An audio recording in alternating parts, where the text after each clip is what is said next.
Liar. Everywhere. On netrootsradio.com.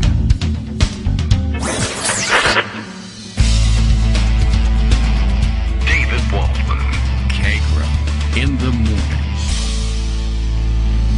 Now, here's David Waldman.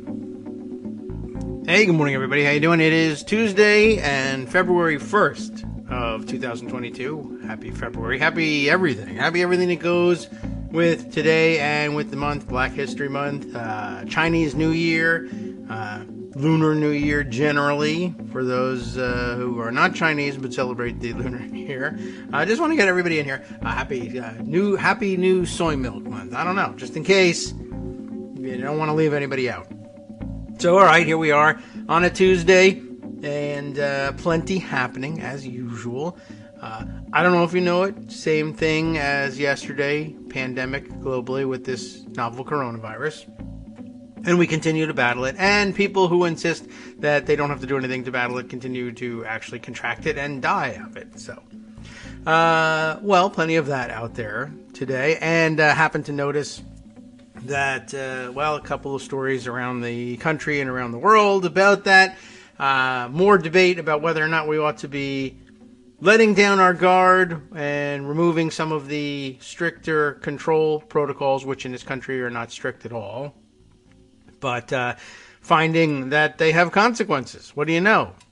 For instance, happened to see this morning that, several reports from around the country of people experiencing pretty much what they thought they would experience. What we record is the Alito effect here on the show and in the house when we total up the numbers at the end of the night, topping now 11 million new infections since the Supreme Court decided to strike down the vaccine mandates, and some now topping 40,000 dead since then.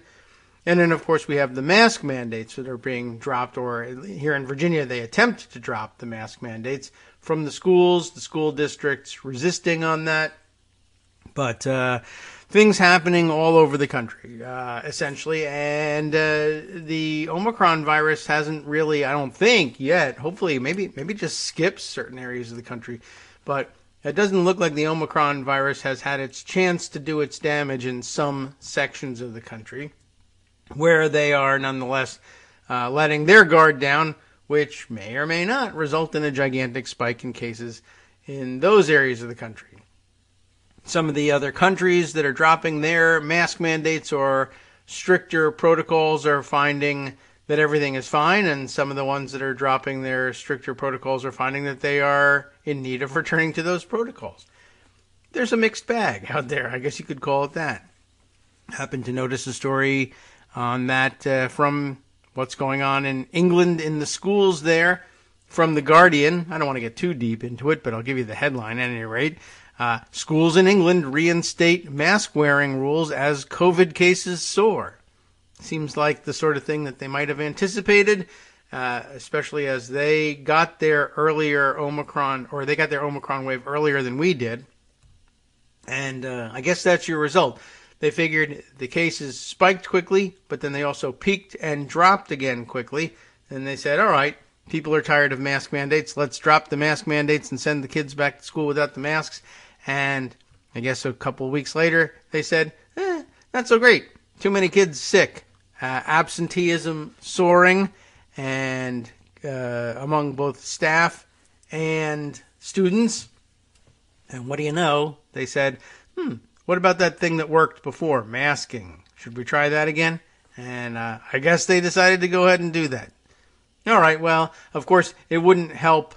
I imagine that perhaps the Boris Johnson government might have wanted to resist having to reverse itself for as long as possible. But, it probably didn't help very much that he was in political trouble over COVID restrictions that he was ignoring earlier. And maybe that helped influence their decision to go back to masking.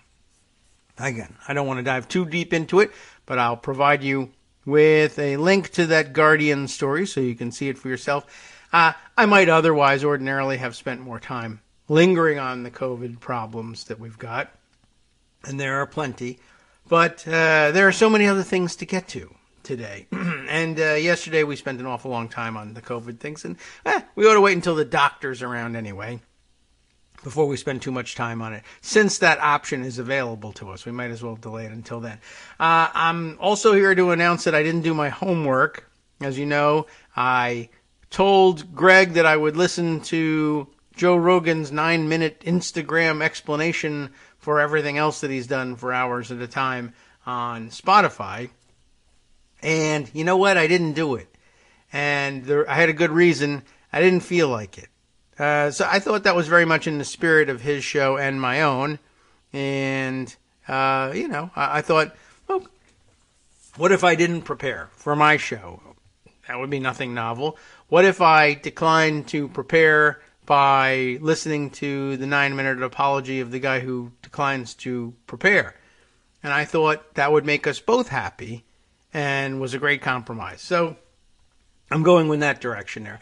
My guess is that Joan McCarter also didn't listen to the 9-minute apology, but she never promised she was going to, and probably said, why did you? If she even knows that I did that. I have no idea. All right. Lots to catch up on. Why don't we turn some attention, some at least, because I think we'll be talking about it, to the former guy today. I have a feeling that he'll have a role in what we discussed with Joan, since, well, for one thing, not much has been going on in Congress.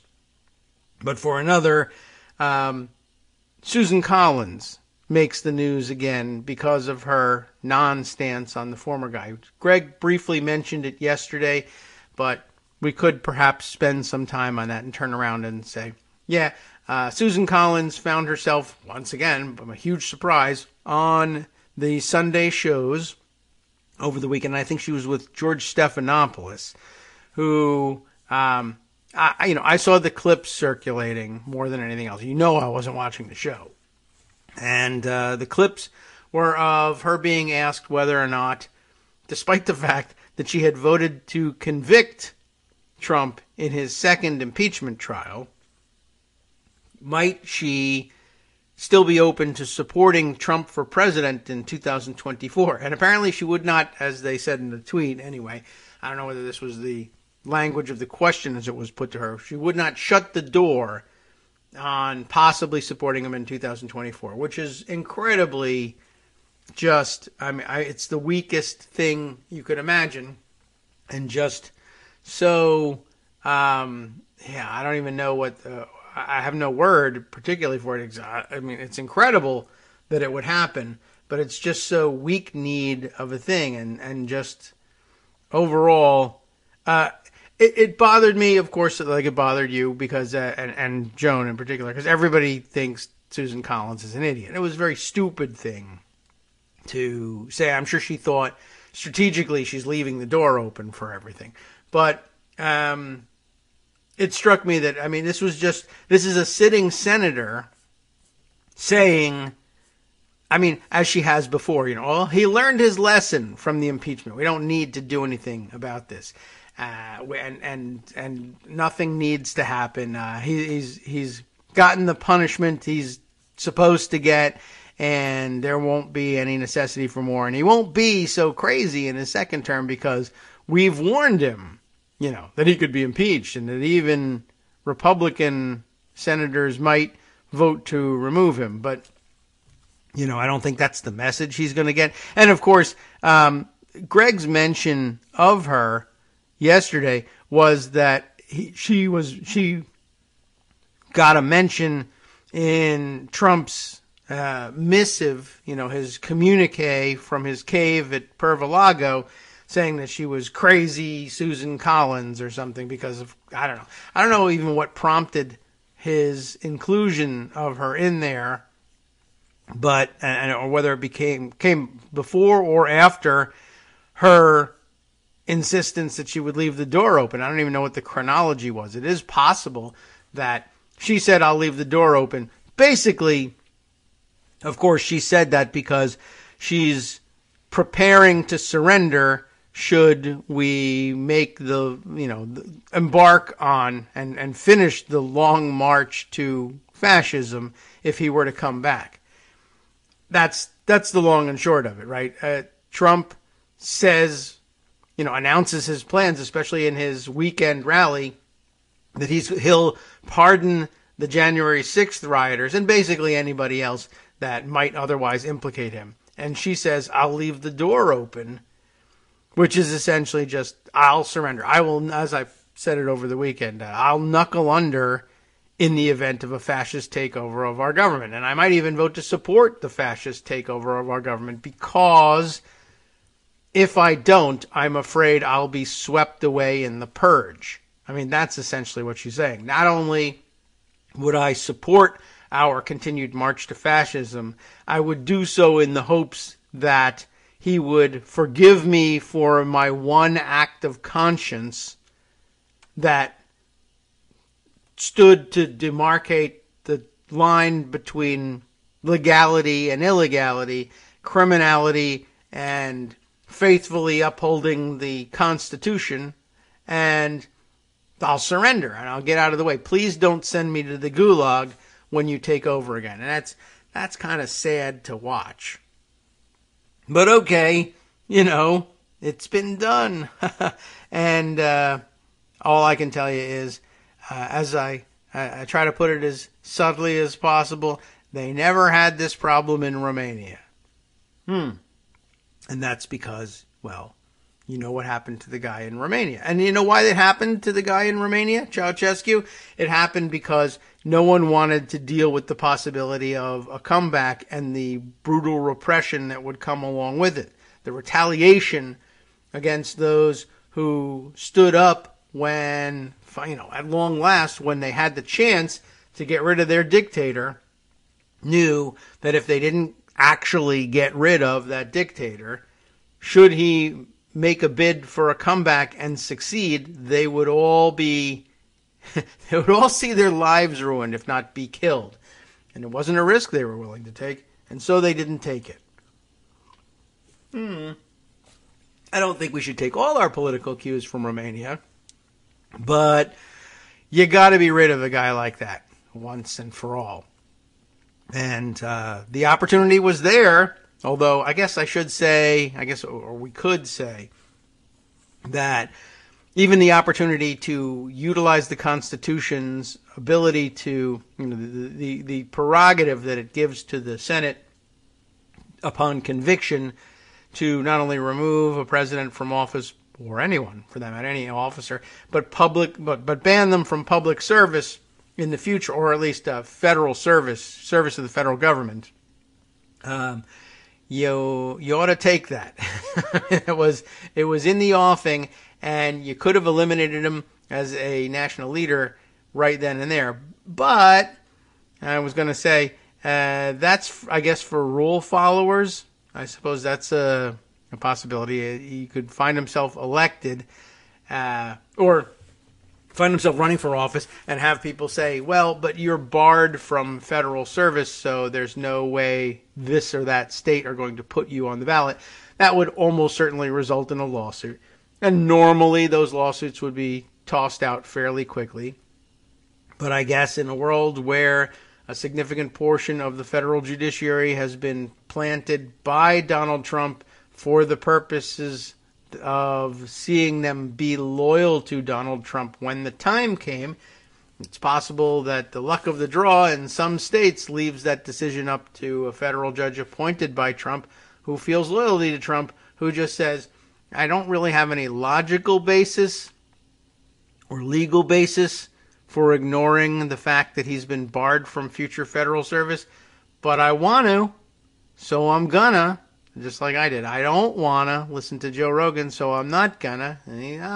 Same thing for him. The decision is of no greater import just because it involves a position of trust in the federal government and the future and interpretation of the Constitution. No, just not interested. We're just going to do it the other way.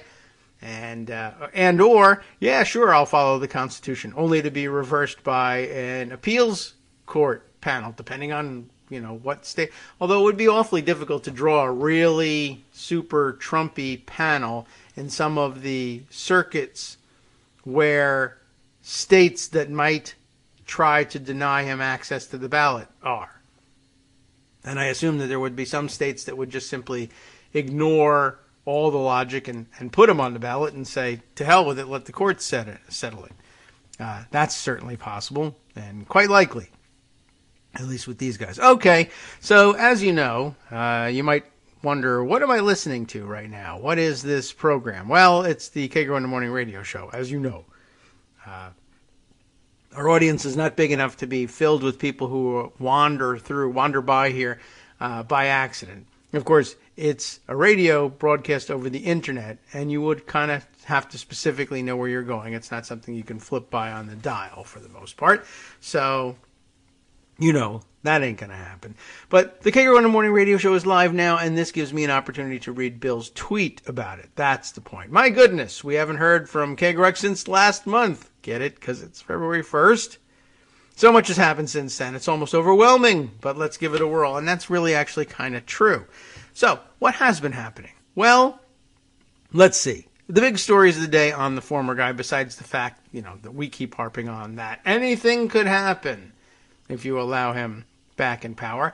There are specific stories today, one from the New York Times, letting us know, shockingly, that Trump had a role in weighing proposals to seize voting machines. You remember that we learned once again that there was such a plan, and this time saw the memo about the plan, and we all wondered, hey, who wrote this thing? There was a poorly written, I think typo-filled and poorly reasoned draft executive order that came to light through the subpoenas from and the turnover of documents from the National Archives that I think signs are still pointing to an even metadata pointing to first to who was first suspected of it. Sidney Powell, I think, of writing the document, and I think that was based largely on the hint that it referred to a possible special counsel being left behind to investigate the fake allegations of electoral fraud, and referred to the special counsel being allowed to do her work. And Trump, of course, had threatened, or rumors had leaked in as far back as December of 2020 that there was a possibility that he might appoint Sidney Powell as special counsel to, quote-unquote, investigate the, quote-unquote, fraud. And somehow a large portion of, even of our audience, I guess, or at least people who overlap with our audience ideologically, missed the fact that he had, in fact, somehow managed to leak the rumor that Sidney Powell could be named as special counsel. Maybe it wasn't Trump's doing to fuel that leak, but the leak happened nonetheless. We were aware of this in December of 2020. Some people just became aware of it in recent days as the turnover of documents from the National Archives revealed this once again. But there was also, what was the name of there was a woman lawyer working with Trump. What's Cleta's last name? I might have to, I'm going to be like Joe Rogan. I'm going to Google it right now. Cleta Mitchell. Is that right? That's what came up in the Google search. But she was, I think now she's implicated in the writing of this draft executive order. I think somebody discovered that there was some White House computer metadata in the creation of this document. So somebody inside was implicated, and I think the finger began to point to Cleta Mitchell. Cleta was also with Trump on his phone call, the recorded phone call to Brad Raffensperger, the great hero who is just looking for a chance to turn traitor, and but in this instance held firm and refused to go along with Trump's scheme to steal Georgia. But, of course, we spent plenty of time yesterday, at the end of yesterday's show, reading about the new scheme to steal Georgia the next time by utilizing a new state law passed by the Republican-controlled state legislature to simply replace the people who are Democrats on local election boards, so that all the tough calls about whether or not to keep the polls open on Sunday for the traditional black churches' souls to the polls voting drives will be defeated. Or if there are close calls about whether or not to accept certain ballots when they're actually counting the votes later on, states or counties in Georgia that are Democratic leaning, that have elected or appointed otherwise majority Democratic elections boards, are finding there's a new law in town passed by the Republican legislature at the state level that just empowers local authorities to simply boot those Democrats from the elections board and replace them with Republicans. Seems fair, right? On the face of it, sounds like an easy and fair way to make sure that everybody is heard, so that they can steal Georgia again, or attempt to steal Georgia again, and this time hopefully succeed. Remember, again, my contention, Brad Raffensperger was ready to roll if only the state of the law had aligned with what Trump was asking for in 2020, he would have felt more comfortable. If you can make the law align with what will be asked in 2024, or perhaps early in 2025, depending, he'll be more willing to go along with you.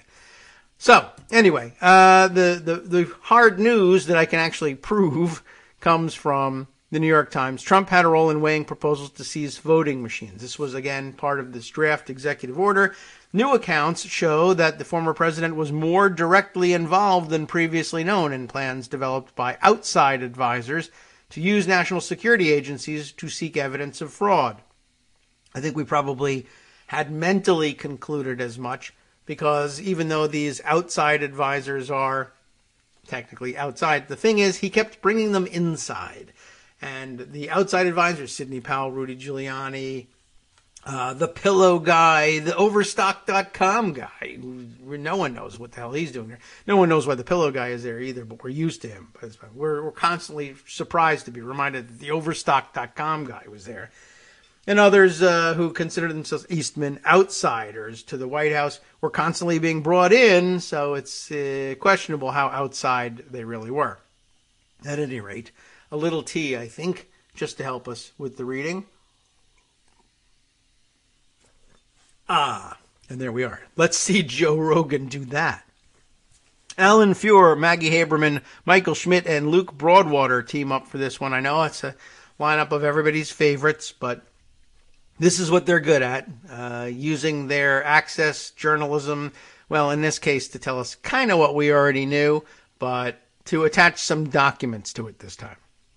6 weeks after Election Day, with his hold on power slipping, President Donald J. Trump, I bet you didn't know his middle initial was J. Thankfully, the New York Times cleared that up for us, directed his lawyer, Rudolph W. Giuliani, to make a remarkable call. Mr. Trump wanted him to ask the Department of Homeland Security if it could legally take control of voting machines in key swing states, 3 people familiar with the matter said. Well, anyway, I guess the gist of this story is, for all those people who, for whatever reason, might have believed, well, gosh, those people who are advising him are from outside the White House, so probably they were just being overzealous and Trump had no idea what they were proposing. That was kind of foolish, and of course we all knew that he kept asking them to come to the White House and bringing them into the Oval Office. It seems unlikely that he was bringing them there and then said to them, don't tell me anything. Don't advise me of anything. Let's not talk about the election. I don't want to know. I want to maintain plausible deniability. When it comes to boring policy that's legal and stuff like that, I believe he doesn't want to have anything to do with. He doesn't want to know. When it comes to directing the illegal, he thinks he's, the Godfather. He thinks he's a crime boss. He wants to know all the details, and he wants to sort of cosplay the thing and use, we'll speak in euphemisms. That way they'll never be able to get us, Anyway, so back to the story. Mr. Giuliani did so, that is, made the remarkable call to the Homeland Security Department, calling the department's acting, of course, deputy secretary. Oh, we missed our chance to use our recording, say acting deputy secretary, who said he lacked the authority to audit or impound the machines. Again, good for you, I guess. But again, another person that I believe if they were able to instantly change that and say, well, now you do have the legal authority, he would have said, well, as opposed to saying, well, that's improper. I might have the authority to do it, but it's not the right thing to do and I refuse to authorize it. No, he probably just would have gone ahead with it. So I assume they'll look to change that law.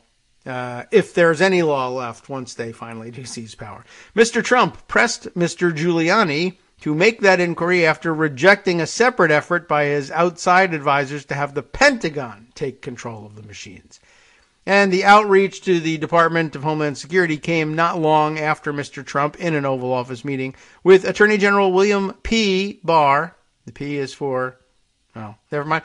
Raised the possibility of... oh, it's for possibility. William Possibility Barr. Raised the possibility of whether the Justice Department could seize those machines.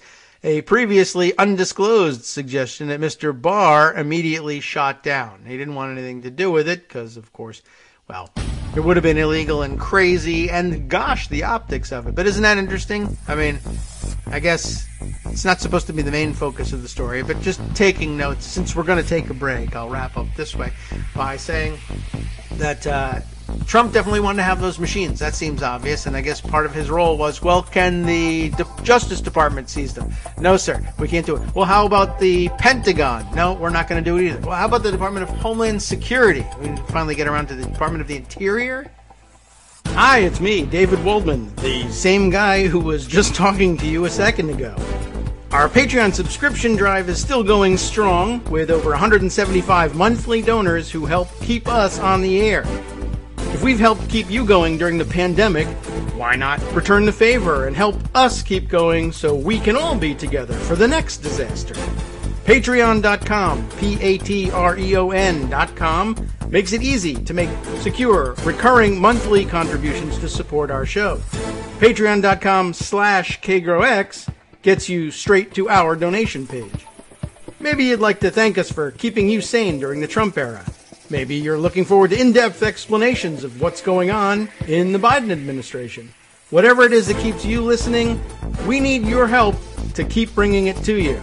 And hey, if you happen to prefer using PayPal or even the Square Cash app, we're up and running with those options too.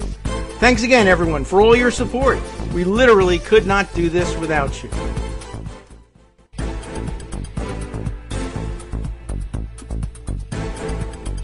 All right, welcome back now to the Kagro in the Morning Show here on Netroots Radio. Woo, okay. Let's see. Oh, I should grab this thing. I don't know what this is, what's going on here, and what Armando is mixed up in at the moment. But I'm gonna take this tweet and put it away. Just I notice he's, let's see, responding to someone's tweet, who's tweeting to both Armando and Empty Wheel, saying, "Can the impeachment be retried in the Senate?" And Armando actually answering, well, it would require a new impeachment article from the House. Doubt that will happen. But what are they talking about? I just want to flip back here and see. Are we on this story about who? Yeah, okay, that's where this starts. Oren Kerr's discussion of this very story that we are reading. His comment on it, by the way. So the president, who was impeached for dispatching his personal lawyer to try to get a foreign government to take steps to try to influence the 2020 election, later dispatched the same lawyer to try to get his own government to do the same. No surprise there. And they're on the very beginning of the article that we're on now. Armando commenting on this. I might as well add Armando's commentary to this. But that fact was not available for consideration by the Senate when voting on whether Trump should be convicted and disqualified from holding public office. Instead of a rushed vote on an incomplete record, the Senate should have convened an impeachment committee to gather evidence. Well, that's actually quite a good idea. And as it happens, I do know that Armando did tweet earlier in the day about something quite like that and sent it to my attention and said, yeah, if we had had an impeachment inquiry taking its time instead and a Senate panel also looking into January 6th, just as the House is doing, or if there were a place for the House to refer its findings to the Senate in an impeachment setting, then, well, that might have been available. I don't know what people would have done. I mean, honestly, at the end, you're still talking about a jury that is 50% in the bag for the defendant, so nothing likely to come of it. But it would have been that much more embarrassing for them to vote to acquit in the requisite numbers.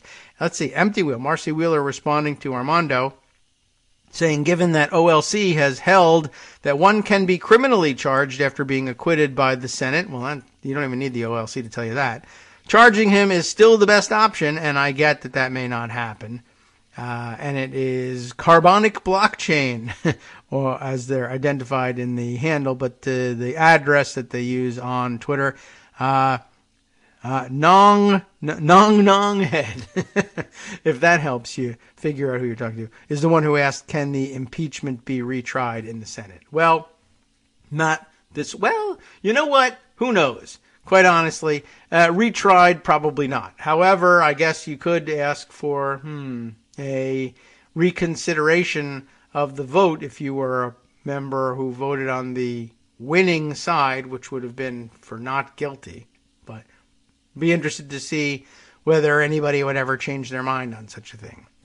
I doubt it. But anyway, I'll include that for you to take a look at later on if you just want to see the commentary that's floating around in that. Let's see. Oh, let me see. Have I lost that page already?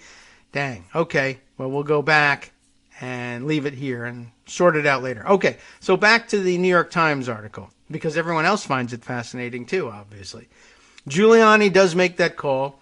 As I said before we left to the break, I'm now imagining Trump going through the rundown of his various departments. And his first instinct is to ask the Justice Department. Barr says no. And, so Trump goes down. What about the Pentagon, the military? Our beautiful, beautiful military could seize the ballots. And the Pentagon apparently says no. What about, what else? What else sounds tough? I can't have the Justice Department, can't have the military.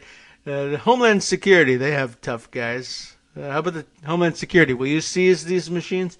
No, we're not going to do it either. And like I said, he could literally have been at that point saying, Department of the Interior? I mean, you're voting, that's indoors, right? That's the voting machines are kept in the interior of buildings, so maybe that. No, we're not going to do it either. Some of those buildings, maybe housing and urban development. In fact, all the cheating that I think is going on is a development that I think is happening in urban areas. What about housing and urban development? Should have asked, too, because, I don't know that he would have been refused there. What else was available to him? Education, that probably wouldn't work. I'm thinking about him going down the list in his own voice, too, right? Let's see. EPA, probably no. Department of State. This is happening in the states. I should have asked them to do it. And so, he might even know that's the one that's weirdly named because it doesn't have anything to do with states. It's all about foreign stuff. So I don't know why they called it the Department of State. They should have called it the Department of Stuff that isn't states. But they didn't do that. All right. What else have we got? I can't even remember any other departments. Energy? It's going to take a lot of energy to do this. Should we call it the Department of Energy? I don't know. What else have we got out there? But I imagine he tried everybody he thought he could.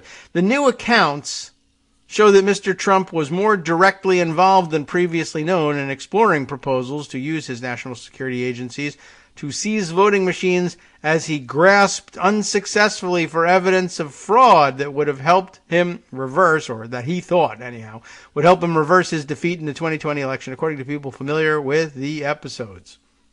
So any national security issue, or any national security personnel, I'm sure he doesn't know that there is a Bureau of Prisons. The guys that we used to put down the riots from the BLM thing, can we use any of those guys? They could seize the ballots. We could try that. Or I imagine Delta Force. What about that? I saw that movie. That were awesome. Green Berets and Delta Force and the SEALs. Well, that's part of the military, the Pentagon, right? They already struck that down as a possibility. What about the ones that don't follow orders and who would like to be pardoned for their war crimes? How about that? Could we try those guys? I don't know. Maybe he thought about it. The existence of proposals to use at least 3 federal departments to assist Mr. Trump's attempt to stay in power has been publicly known. The proposals involving the Defense Department and the Department of Homeland Security were codified by advisors. Codified? By advisors in the form of draft executive orders, I see. Well, they weren't actually codified, but they attempted to set them down in writing and in the form of an order that he could sign and set in motion. Interesting. He loves signing things. I am amazed that he didn't just sign any of them. Anyway, the new accounts provide fresh insight into how the former president considered and to some degree pushed the plans, which would have taken the United States into uncharted territory by using federal authority to seize control of voting systems run by states. Department of State. Yeah, do that. On baseless grounds of widespread voting fraud. The people familiar with the matter were briefed on the events by participants or had firsthand knowledge of them. The accounts about the voting machines emerged after a weekend when Mr. Trump declared at a rally in Texas that he might, I think he pretty much promised, might pardon people charged in connection with the storming of the Capitol last January 6th if he were elected. In a statement issued after the rally, Mr. Trump also suggested that his vice president, Mike Pence, could have personally, quote, overturned the election by refusing to count delegates to the Electoral College who had vowed to cast their votes for Joseph R. Biden Jr. Who's that? The new information helps to flesh out how the draft executive orders to seize voting machines came into existence and points in particular to the key role played by a retired Army colonel named Phil Waldron. Is that our own American Gaddafi? Anytime you're referring to an Army colonel who's looking to take over the country, you should be thinking Gaddafi. According to people who are familiar with the accounts, Mr. Waldron, that's interesting. He's retired, so he's Mr. Waldron now. He's no longer Colonel Waldron. Shortly after the election, began telling associates that he had found irregularities in vote results that he felt were suggestive of fraud. He then came up with the idea of having a federal agency like the military or the Department of Homeland Security confiscate the machines to preserve evidence. Mr. Waldron first proposed the notion of the Pentagon's involvement to Mr. Trump's former National Security Advisor, Michael T. Flynn. Michael T. Spy, the notorious spy, Flynn, whom he says he served with in the Defense Intelligence Agency when Flynn was finally fired from the military.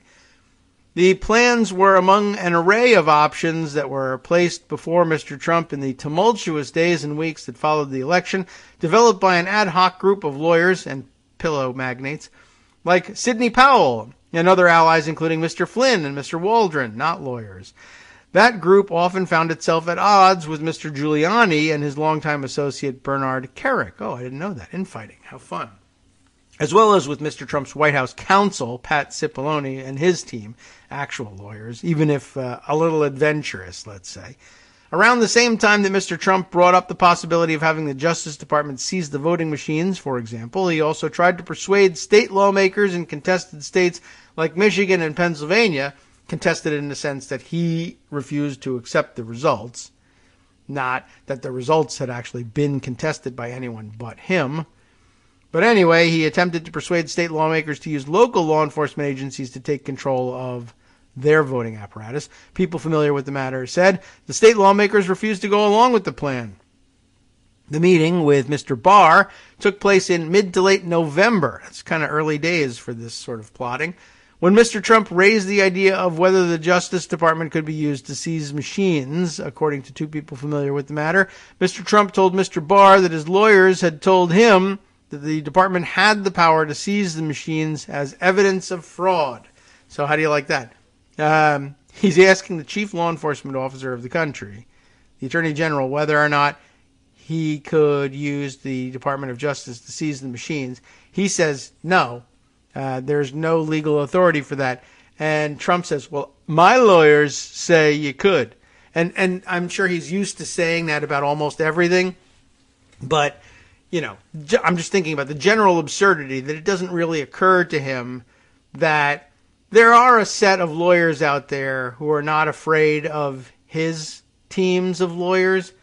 And, I mean, one of those sets would probably be the Department of Justice at the top echelons. Well, I'll sue you. My lawyers say blah, blah, blah, blah, blah. You know, we're a department of lawyers. We're a department of, everybody here is a lawyer. And they're actually among some of the best in the country. And they're really just not afraid of the Trump ambulance chasing brigade, you know? So we're just going to tell you no. Well, my lawyers say different. Mr. Trump mentioned a specific state that had used machines built by Dominion voting systems. By the way, they should name him in the suit. I don't know why they haven't sued him over this. Now, I mean, maybe the nexus wasn't here. Maybe this will provide that nexus. They've had a great success, I think, against Sidney Powell. They might as well go after Trump and do it personally. He claims to have access to billions of dollars. I'd be suing them for sure. Anyway, Trump mentioned a specific state that had used machines built by Dominion, where his lawyers believed, if they are lawyers, there had been fraud, although it is unclear which state Mr. Trump was referring to. Mr. Barr, who had been briefed extensively at that point by federal law enforcement officials about how the theories being pushed by Trump's legal team about the Dominion machines were unfounded, told Trump that the Justice Department had no basis for seizing the machines because there was no probable cause to believe a crime had been committed. It was only after several early options were exhausted that Waldron pitched the idea of using other parts of the federal government to seize the machines to both Giuliani and members of the Trump legal team, and to Flynn and his own associates, including Powell and Patrick Byrne, the wealthy business executive who had funded many of the efforts to challenge the election. Is Patrick Byrne the Overstock guy? I don't know whether they'll re-identify him or not, but I think that might be him. Mr. Waldron, who, because he was a top Army colonel and is totally connected to all sorts of international sources around the world, owns now a bar and distillery outside of Austin, Texas, was previously best known for having circulated a 38-page PowerPoint presentation to lawmakers and White House aides that was filled with extreme plans to overturn the election.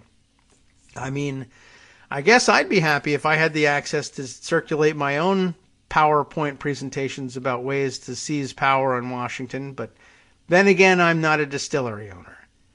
Mr. Giuliani was vehemently opposed to the idea of the military taking part in the seizure of machines. Was he worried about optics? According to two people familiar with the matter, the conflict between him and his legal team and Mr. Flynn, Ms. Powell, and Mr. Byrne came to a dramatic head on December 18th, 2020, during a meeting with Trump in the Oval Office, which once again, of course, if it's happening in the Oval Office, Trump is involved in the plans. Please, give me a break. Anyway, I can see this thing breaking down along these lines. Giuliani would want either the Department of Justice or the Department of Homeland Security to seize it, because I think he feels more comfortable as a civilian attorney and fake Homeland Security expert navigating those bureaucracies, whereas the Pentagon would be foreign to him. And the ex-colonel and the ex-general, pardon me, would feel more comfortable with things in the hands of the military because they think they know how to navigate that, even though they, at least one of them got booted from that. And the other one was happily associated with the guy who got booted. And who knows how much support they really have inside the building. At the meeting, Mr. Flynn and Ms. Powell presented Mr. Trump with a copy of the draft executive order authorizing the military to oversee the seizure of the machines. After reading it, and I don't even know whether he really did that, Trump summoned Giuliani to the Oval Office, according to one person familiar with the matter. When Giuliani read the draft order, he told Trump that the military could be used only if there was clear-cut evidence of foreign interference in the election. Ms. Powell, who had spent the past month filing lawsuits claiming that China, and other countries had hacked into voting machines said she had such evidence, the person said. But Mr. Giuliani was adamant that the military should not be mobilized, the person said, and that Mr. Trump ultimately heeded his advice. Well, I guess, shoo, but whatever. Shortly after the Oval Office meeting, Mr. Waldron amended the draft executive order. Why him? I don't know. Suggesting that if the Defense Department could not oversee the seizure of machines, then the Department of Homeland Security could, the person said. It's a good edit. If you're off your rocker, that's probably, we'll give you credit for that edit. It's actually better than the stupid idea you had first. Around that time, or I should say, it's not particularly better. It's not any better than the one that you had first. That shows a rational-ish type of reaction. You present your memo and somebody else that the president trusts, even if you don't, says, no. The problem with this is the Pentagon can't be the one seizing this thing unless there's evidence of foreign interference. And, of course, they said there is foreign interference. But I guess even then they said, Powell, you're off your rocker.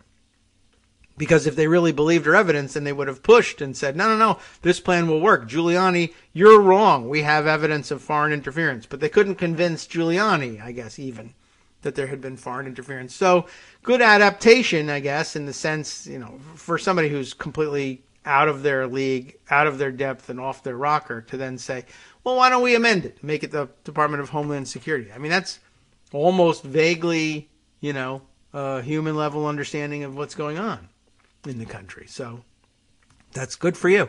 Anyway, around that time, Mr. Trump asked Mr. Giuliani to call Kenneth T. Cuccinelli II. I didn't even know he was the second. That's Ken Cuccinelli, of course, not the Deputy Secretary at the Department of Homeland Security, but the Acting Deputy Secretary at Homeland Security, to ask him about the viability of the proposal, according to two people familiar with the matter. Mr. Cuccinelli said that Homeland Security officials could not take part in the plan. Again, I'm surprised that they declined to do so. Or should I be pleasantly surprised? I keep saying, well, they're only doing it because they think that they will get in legal trouble if they do it because that's not authorized by law. But I also keep thinking that at least certain Republicans don't seem to care about that. Certainly Trump doesn't. But I guess we should, I don't know what to say. I don't want to give him too much credit, but I don't know. You get a gold star in your paper, a pat on the head for Brad Raffensperger and Ken Cuccinelli and Bill Barr and whoever at the Pentagon said no to all this stuff. If anybody at the Pentagon said no to it. It wasn't just Giuliani. Do we pat Giuliani on the head? I don't know how sound his analysis is, but I don't know. It sounds truthy. No. You can only do it if there's foreign interference because you can't mobilize the military for domestic law enforcement. I guess. Posse comitatus. I don't know. I imagine that's what he was thinking. All of this was playing out amid open acrimony among White House aides and outside advisors about how best and how far to proceed with efforts to pursue Mr. Trump's claims of fraud in the election. And it is interesting to see the fault lines here. How come Trump isn't out there saying, we got to get rid of this Ken Cuccinelli? He could have really, really helped out when we were trying to prove the awful, terrible, ugly, really ugly fraud that took place for sure in this country. And I asked Ken Cuccinelli to step up and help out. And you know what? He wouldn't do it. He wouldn't do it. No, he wouldn't do it. Ken Cuccinelli, not a good guy. Not a good guy. Same for that William P. Barr. You know what the P is for? I think I'll tell you. Boy Scouts, do you know what the P is for? All right. Well, at any rate, he also was asked to step up. Wouldn't do it. Now, I'll point out, as long as I'm Donald Trump, I can just point this out, that interesting dynamic that happened here. This is already too literate for it to be him, but an interesting thing happened, though. Sidney Powell, she brought up that this was something that maybe, what was it? Now I've forgotten my train of thought here, but it was something that Powell suggested that, was there something that Powell suggested that Flynn wouldn't buy?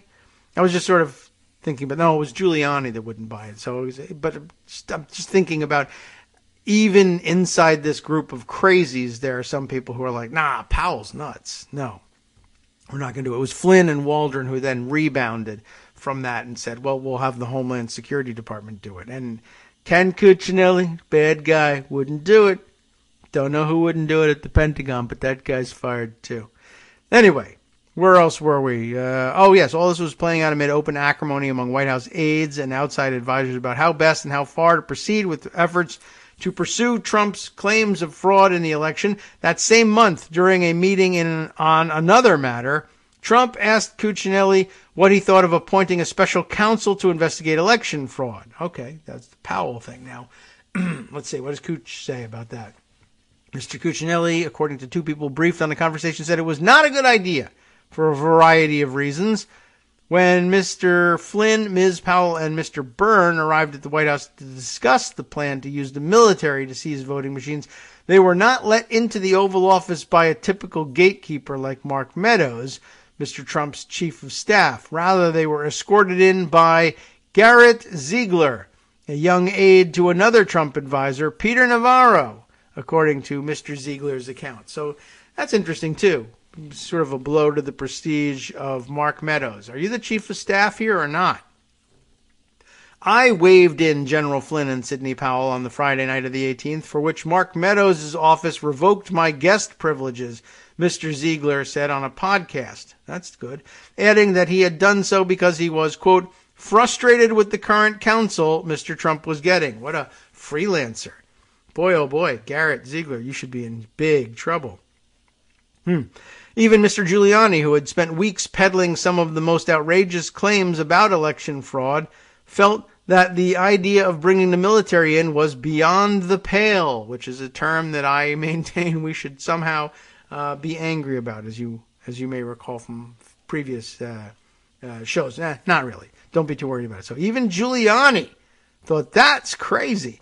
After Mr. Flynn and Ms. Powell left the Oval Office, according to a person familiar with the matter, Giuliani predicted that the plans they were proposing were going to get Mr. Trump impeached. And they should have, but they never came to light.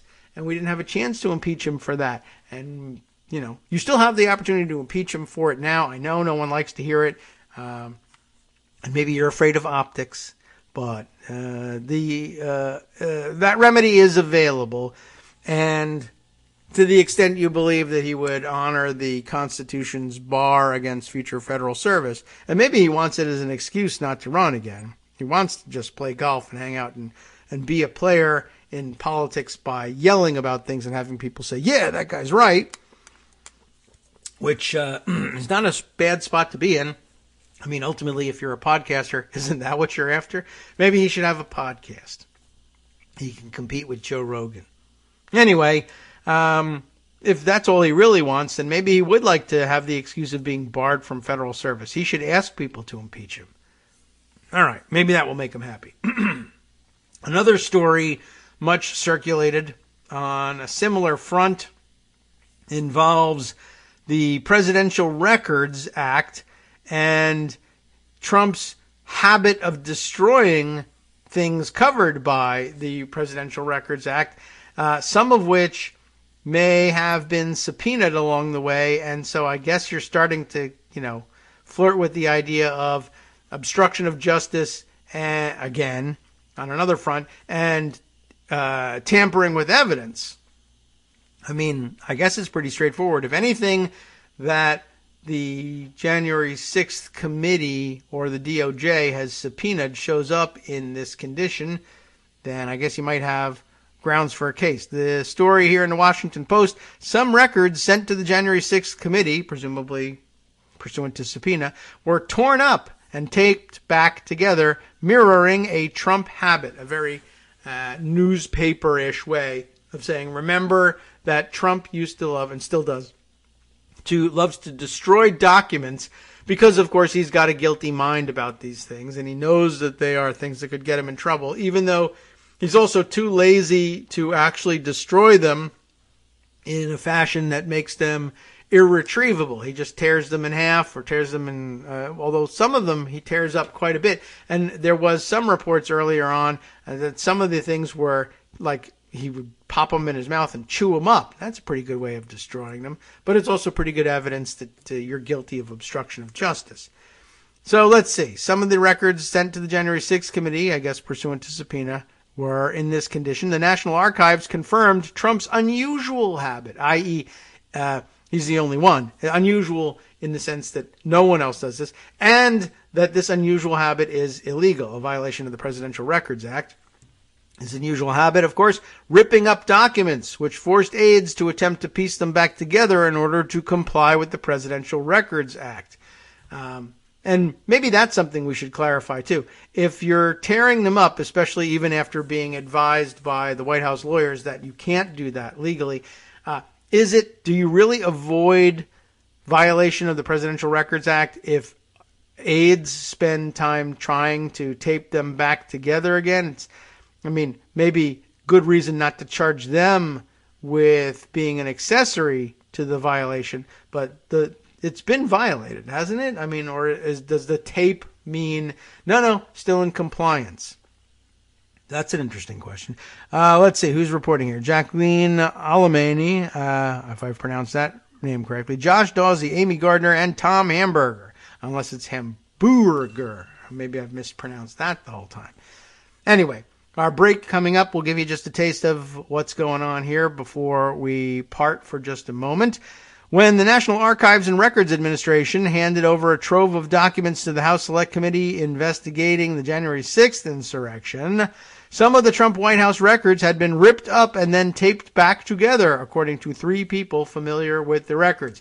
And, probably also according to everybody else who has already read the story about the fact that Trump was in the habit of tearing things up. But I'm just going to remind you of that habit, give you some of the specifics that I hope are in this story, and remind you that now we're considering it not as we did before in light of the possibility that one day somebody might want access to these presidential records for research purposes, but the reality that somebody wanted access to these things for the purposes of prosecuting a legal case.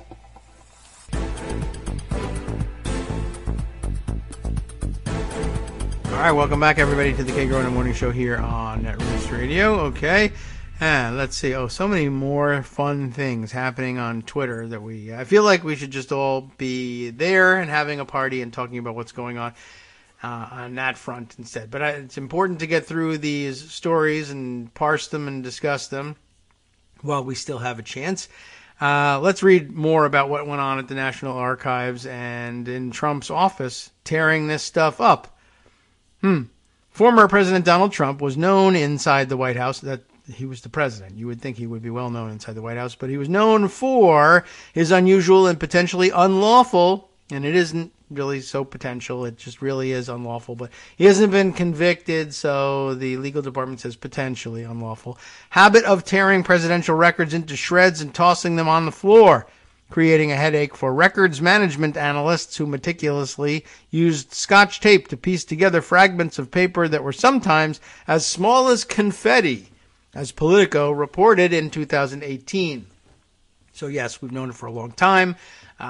He's known for a long time that you weren't supposed to do that, and he continued to do that nonetheless because he said, you say it's potentially unlawful, but when am I going to be prosecuted for it? Probably not, right? I'm a sitting president, and you can't prosecute a sitting president. Now he's not sitting anymore. Now you can't prosecute me if you don't have any evidence. I'm going to tear it up. Why he didn't also try to physically prevent aides from collecting the stuff and piecing it back together, I don't know. Maybe he did while he was there, and they had to wait until he left the room. And then, I've left the room. I don't care what happens now. As opposed to, if he was really being serious about it, he'd either gather up the pieces himself and say, to hell with this, I'm not going to leave this here for these idiots to tape back together, or start burning them himself, or bring it with him, or chew them up, or do something. But instead, out of sight, out of mind. So off he goes, la la la, chasing a car somewhere else. And I don't know what happened after I leave. But I don't know how well the reconstruction went either. We're depending on, we're depending on Trumpy people, Trumpists, and their ability to put a puzzle together logically again. I don't know. No word from the National Archives or anybody at the January 6th committee and the possibility that some of these documents were incorrectly reassembled. But I guess we'll find out in due course, after time has passed and nobody feels like doing anything about it anymore. Then we'll learn how bad it really was.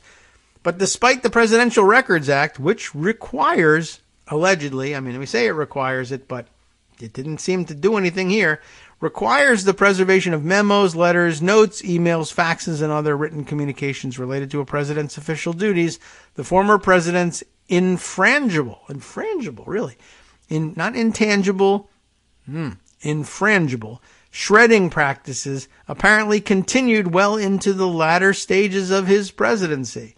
Once again, people said, Mr. President, you can't do this. It's actually against federal law to do that. You got to stop. To hell with you. F you. I'm going to do it. You say it's against federal law, but I don't see any cops around here. Do you? He's not wrong. He's not wrong. Is it against federal law? I don't know.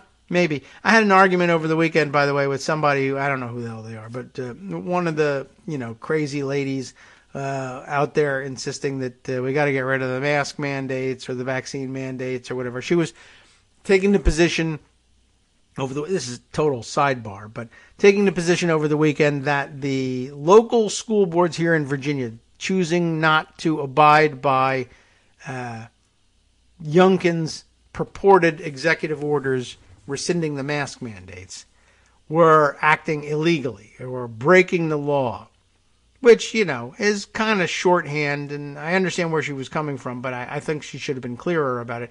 And I pointed out, well, remember, they're breaking an executive order, which, we like to think of generally as having the force of law, but not being a law.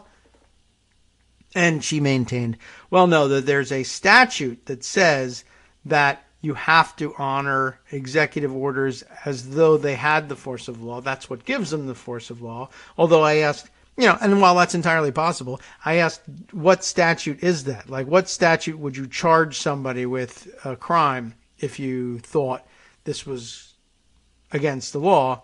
And she says, well, I'm not talking about charging anybody. I'm just saying it says that it's against the law. All right, well, but what statute says that? And that was the point at which she decided to disengage for whatever reason.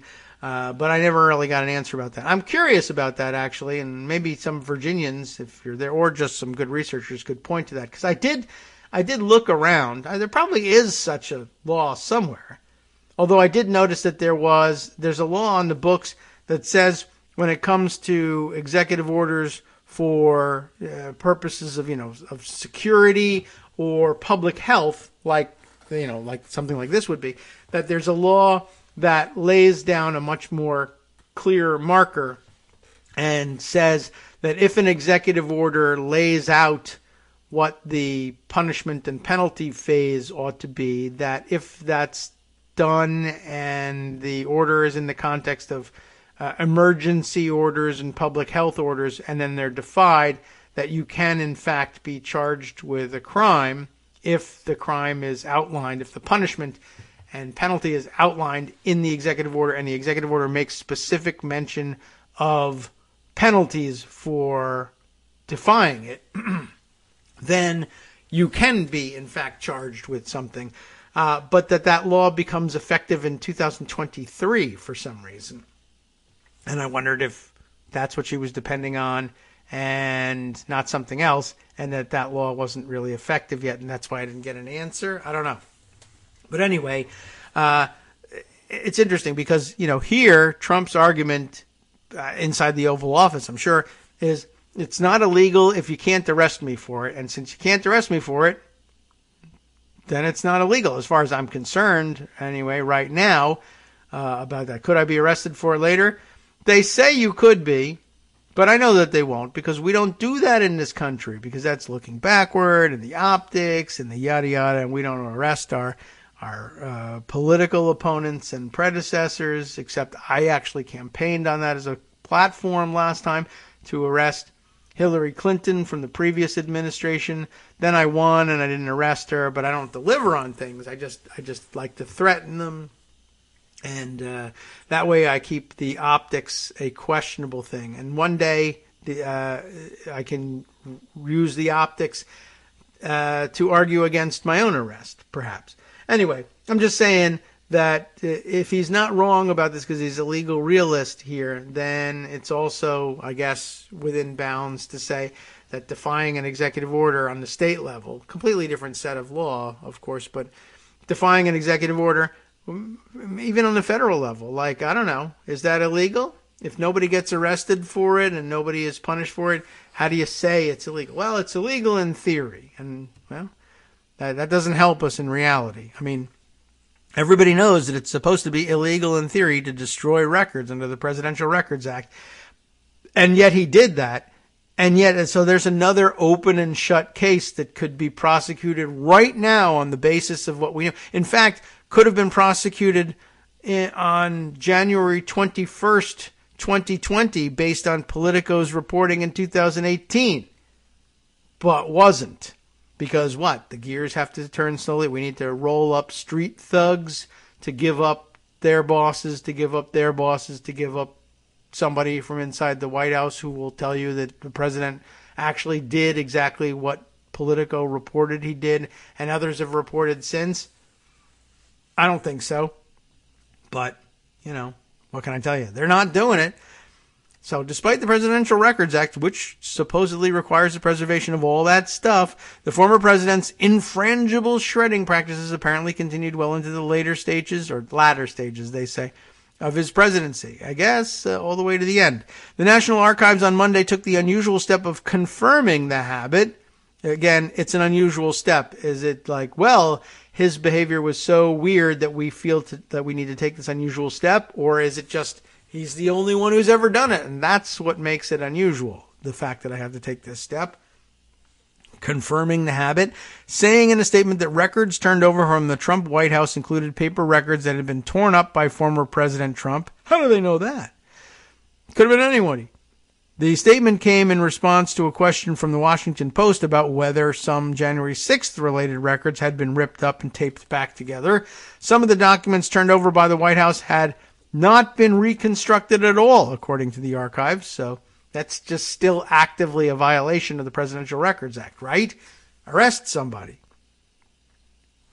The archives transmitted over 700 pages of documents to the January 6th committee last month that included a mélange, how do you like that, of records concerning the events of January 6th, 2021, including those that were torn up and reconstructed, according to the three people familiar with the records who requested anonymity to reveal sensitive details. In a statement, the archives said that the White House records management officials during the Trump administration recovered and taped together some of the torn-up records. These were turned over to the National Archives at the end of the Trump administration, along with a number of torn-up records that had not been reconstructed by the White House. The Presidential Records Act requires that all records created by presidents be turned over to the National Archives at the end of their administrations. Well, he hasn't violated that part. He turned them over. They just tore them up.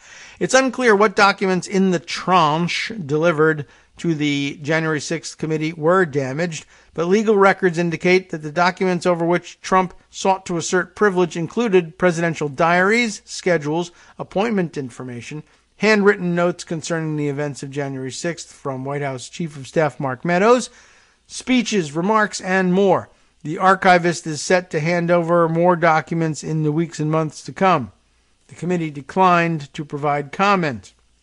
Stephen Gillers, a New York University law professor and constitutional scholar, said, "The White House documents torn up by Trump are clearly the property of the government under the Presidential Records Act. So, destroying them could be a crime under several statutes that make it a crime to destroy government property if that was the intent of the defendant." Duh, Giller said. A president does not own the records generated by his administration. The definition of presidential records is broad. Trump's own notes to himself could qualify, and destroying them could be the criminal destruction of government property. So, arrest him. Trump also sought to assert privilege over 4 pages from the records of presidential findings concerning the security of the 2020 election, 4 pages of a draft executive order on the topic of election integrity, 3 pages of talking points on alleged election irregularities, and 2 pages of a draft text of a presidential speech for the January 6th, 2021 Save America March. This past weekend, the former president bashed the House January 6th committee and raised the prospect of pardoning those who have been charged in connection with the attacks on the U.S. Capitol if he ran and won re-election in 2024. And I guess he'll probably also pardon all the people of any violations of the Presidential Records Act, and why not himself too? We've always been speculating that he would go ahead and do that, and now he's got reason to do so. Why they're not actually just talking about prosecuting him for that, and come back for more if you want after that's over. You can keep prosecuting him all you want, as far as I'm concerned. But I don't know. For some reason, this open and shut case is considered too difficult to move on. All right, sure. Let's see. Other things to pull out of pocket here.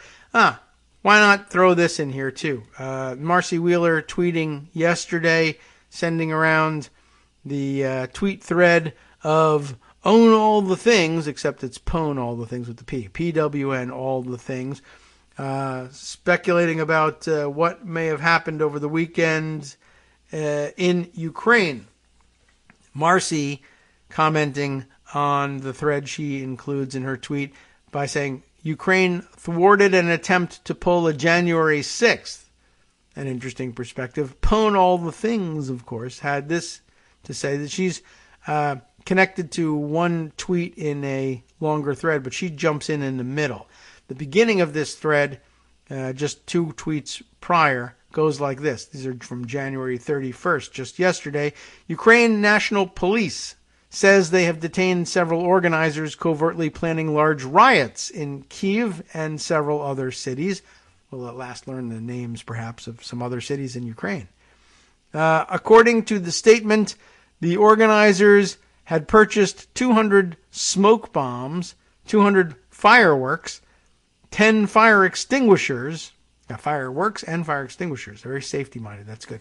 Except that, I don't know, they might have been thinking about spraying people in the face with them and then hitting them over the head. So maybe that's not so safety-minded after all. 20 tires. Interesting and useful for setting on fire. Walkie-talkies, flags, postcards, banners, fake blood, and medical vests. Medical vests. Okay, is that medical vests with supplies in it, like for medics to wear? Fake blood, that's interesting. So who knows what they were planning on staging. It's not a great shopping list, to be honest. Oh, 10,000 marbles also. I need that. May I have 200 smoke bombs, please? That doesn't seem that suspicious. 10,000 marbles? You must be up to something. Anyway, broadly, a 3-ring strategy. What does this mean? I don't know. Look, it's explained. At the outer layer, an organized rally with some or all paid attendees. I don't know where that comes from, but there's no links here. So, at least not yet, maybe down at the bottom.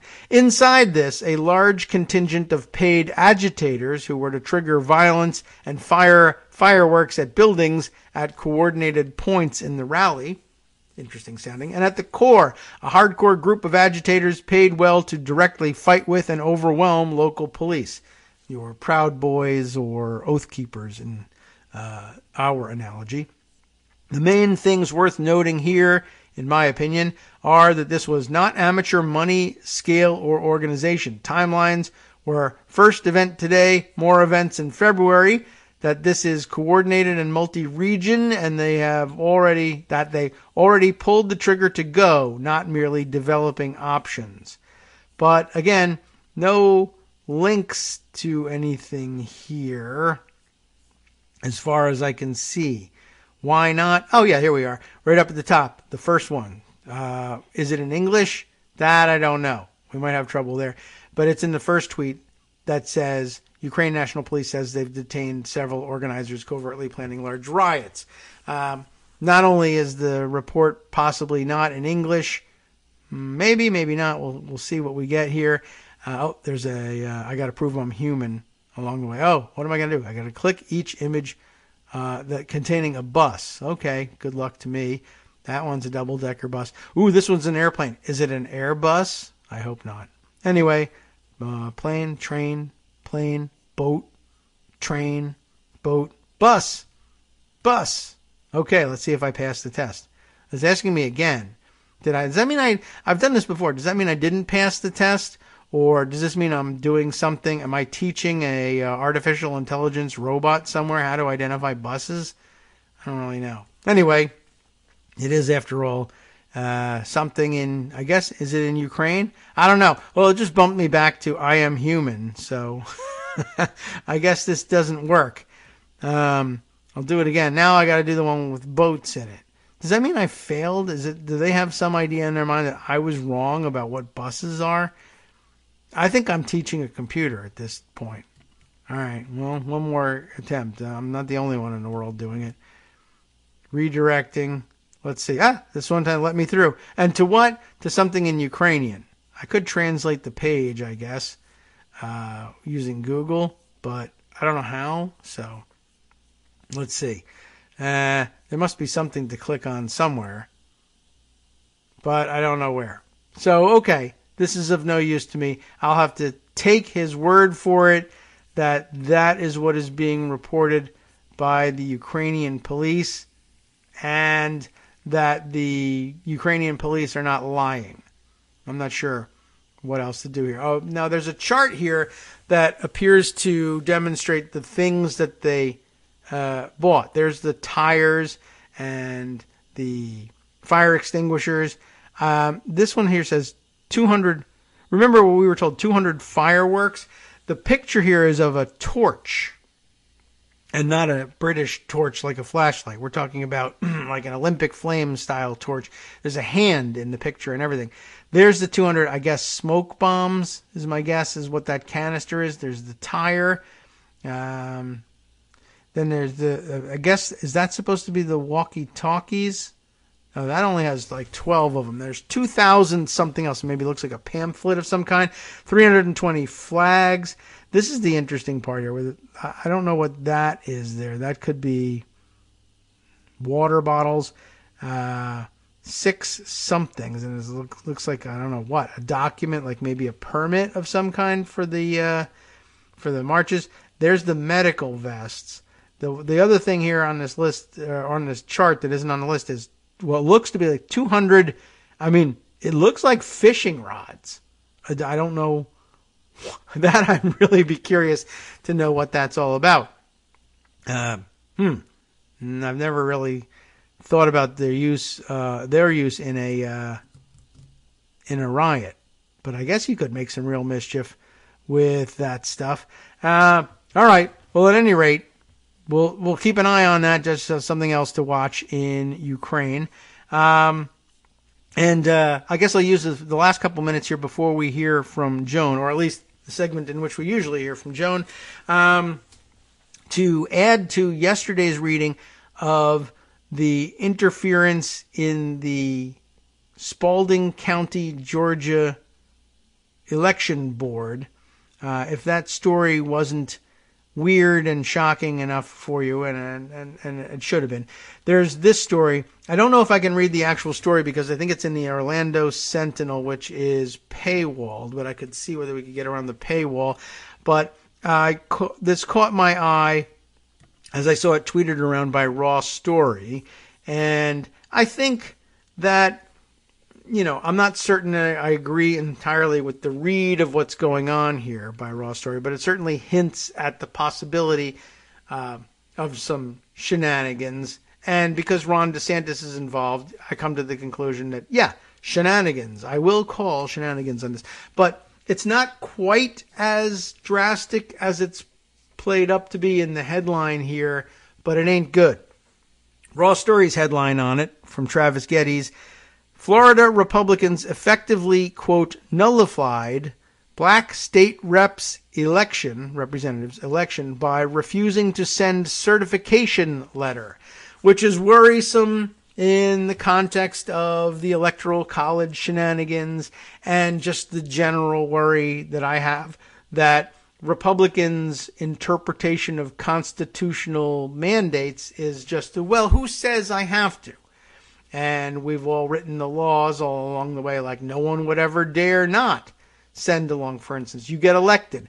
The local authorities are supposed to certify your election, even if they are unhappy that you won, and send that certificate of election to Congress, if that's where you've been elected, or to the state legislature, if that's where you've been elected. But here they just said, what if we just don't do it? Right? That will deprive them of a vote in the legislature. But what's the legislature going to do? They're not going to admit him without the certificate. And they're going to say, well, where's the certificate? And he's going to say, it's not fair. I won. Why don't I get my certificate? I don't know, but if you don't have it, we can't let you in. Well, okay, there's some nuance. I'll read you the way it's reported here in Raw Story. They're not wrong, I don't think, in the end, but it needs some clarification. And they provide some of it. Florida Republicans are refusing to allow a Democratic state representative to take his seat until the current legislative session is nearly over. They'll allow him to sit and be seated and be sworn in, but not yet. Not until the document gets there. And it won't get there until the legislative session is almost over. So essentially, they have effectively denied the Democrats in the body, though they are in the minority and they'll be running roughshod over them anyway, denying them the ability to count this one extra vote among their numbers. Darrell Campbell was elected to the Florida House on January 11th, but the Secretary of State, appointed by Governor Ron DeSantis, won't send a letter certifying his election until at least March 8th, which is 3 days before the annual legislative session ends, reported the Sun Sentinel. Sounds bad. Right now for the nuance. I remain hopeful, Campbell told the newspaper. Am I surprised? I am not. It's just unfortunate that our constituents now are being faced with a situation where their voice does not get heard, which, quite honestly, that raised suspicion for me, because if it was me and I'm elected and they're not sending my certification for the special election to the legislature immediately, I'm furious, and you should be basically outside that office with a mob protesting and demanding to be let in, and you should be January 6th-ing the Secretary of State's office, quite honestly. But why aren't they? It's not just because they're Democrats and Democrats don't do that sort of thing. There's a little nuance to it, but still bad. Campbell went to Tallahassee to learn his way around and hoped to be sworn in next week when the full House of Representatives meets. But Secretary of State Laura Lee won't send a letter to the legislature declaring him the winner of the universal primary election. Primary, there's the nuance. Until March 8th, which would have been the date of a general election that ultimately was not needed because only Democrats came forward to run for the seat. That's the problem, and that's the nuance. And it's the sort of thing that you can say, well, look, ordinarily I would say, I'm sorry, you have to wait until the general election is held. Even if you won the primary, you still need to win the general election. That's not going to work. I can't certify you as the winner until after the general election. But apparently in Florida, if literally nobody files to run against or, to represent any other party, apparently they can call off the general election as unnecessary, which makes some financial sense, right? I mean, why go through the exercise of holding a general election with only one person on the ballot? And, it's expensive. They got to pay people to administer that. And you should basically just say, all right, well, at least for a special election situation, you should be able to say, for a general election situation, there are other things on the ballot. And if you just want to have one person stand for election, that's fine. It doesn't cost any more money, I don't think, to do that than to hold the rest of the general election. But for a special election, I could see where they would say, all right, well, we're going to call off the general election. So they did, and apparently that has some legal force there. You say, all right, we're just going to, in this situation, we're authorized by law to call off the needless general election and declare the winner of the primary to be the winner of the election. But as far as the Secretary of State is concerned, their interpretation of the rule is, okay, but that's all well and good, and we're not going to have that election, but that doesn't mean I'm going to certify anybody until the date that the election would have been held. And that doesn't make a great deal of sense if you're authorized to declare someone else the winner. But that's what they're doing. Campbell, he went to Tallahassee to learn his way around, and then we learned that, yes, there was supposed to be this general election, and that was canceled. And we learn now that we are 4 seconds behind, so we'll be jumping out for our break during a weird point in the reading, but in any the music. Anyway, as a courtesy, it goes on to say, we will send a letter to the House and the Senate listing the winners of the elections, but not until after the general election, which is a fine position to take if you're going to have a general election. But if you're not going to have it, why wait until the date when you're not having it? Hi everyone, it's me, Gil. Minimal contributor to content, but regular contributor to funding for Kagro in the morning. Let's change things up from David's so very tired plea for your contributions with a plea of my own. If you want to add your voice to the show, do it. Record your own segment using your favorite recording device and send it to David. Read an article and give your opinion. Write your own essay and read that. The sky's the limit. Well, not really. Try to keep it relatively short so David doesn't have to stress about cutting it and hurting your feelings. Join the hallowed ranks of Greg Dworkin and Joan McCarter and be part of this somewhat witty deep dive into political topics with unnecessary censoring. Lend your voice to the show by sending it to kagrox@gmail.com. KAGROX@gmail.com. Welcome back now to the Kagro in the Morning Show here on Netroots Radio. Joan is with us despite facing adversity this morning. Okay, that's a new one. So you accidentally deleted Skype. You should have been deleting Spotify, but you accidentally deleted Skype instead. Do you even have Spotify? I didn't delete it. I just removed it from my, the trial bar thing where you put your apps that you use all the time. Yes, okay, that happens. Dock is the word that Mac uses, that Apple uses. Yeah, so that's. I looked at my dock and I froze for a minute. Like, where is it? Thinking, right, yeah. What's the name of that? Find him. Yeah, sometimes my dock will remove it on its own. If I use some other apps, if I make the mistake of using a different app at some point, it says, you haven't really used this one in a while. It's been 2 seconds. All I did was open, the whatever their version of Excel is and use that. And then, you need that instead. It's one time I've used that. And Skype is like every day. You could leave that for me. Thank you. But, if you deleted it, that would be worse. Then you'd have to go and enter your, account. And, when was the last time you put in your password by hand in Skype? I don't know, right? LastPass. Yeah. All right. That'll work for you. I only have to remember one password. That's a good idea. Okay. Yeah, I should probably straighten that out at some point. Indeed you should. Yeah. Well, I figure when it all goes and all my passwords, all right, that's it. I'm not doing anything else online ever again. That's rather tempting as well. Yeah, I know. I'm kind of like, maybe I'll just go back to the old life. I'll go, I'm not saying off the grid. I want to be able to see Netflix. That password I'll need. But okay. Anyway, yeah, good. I'm glad you were able to recover relatively quickly. You just have to remind it where it is and remember the name of the app. And okay. I'll open it that way. So it all works out. Which, I'm glad it did. And now we're able to talk about all sorts of fun things. I was just finishing up a story. I'll just drop a couple other hints. I'll give everybody the story to read. But one of the things that I left out, I was talking about the story of, I don't know if you've heard this one, a state representative newly elected state representative down in Florida.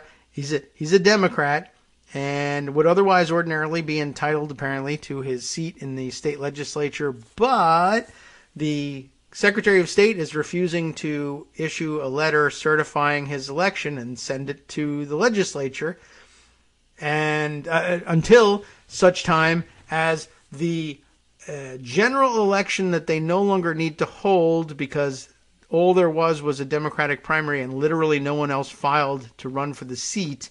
And apparently down in Florida, in situations like that, they are empowered to simply say, okay, well, in that case, the winner of the one and only primary that was held is declared the winner of the race. We don't have to go through the expense of holding a general election or a special election for one candidate to be ratified. But it doesn't also likewise obligate the Secretary of State to certify that election once it's been declared unnecessary. Right. The Secretary of State gets to wait until the date of the election they're not having to send the letter, which is interesting. And it should also be noted that the date for the special election was set by Governor DeSantis, and people were upset with the date that he sent because it delayed it for a very long time and delayed it until almost the end of the legislative session anyway. So he started out by insisting that the special election be mooted by not appointing that person to the seat until there was nothing left to do in the legislative session anyway. The Democrats, I guess, were managed to foil that by not only having their primary earlier, but I guess by discouraging everybody else from even entering the race. But the last word, I guess, belongs to the person who's supposed to issue that certificate, and it's going to take you until well past March 8th to sue and win anyway. So there you have it. Another interesting and sneaky, underhanded method of voter suppression. There are 170,000 voters in Broward County, Florida, with nobody representing them in the state house until it's all over because of what? Ron DeSantis' interpretation of what he is obligated to do under the law, and realizing that nobody will be able to sue their way into making him do any different before he has his way anyhow. So that plus Ron DeSantis and the Secretary of State. Yes, both together. Either one of them, I suppose you could sue, and you would need to sue both, but it won't matter. You probably won't even get a court date until it's all over.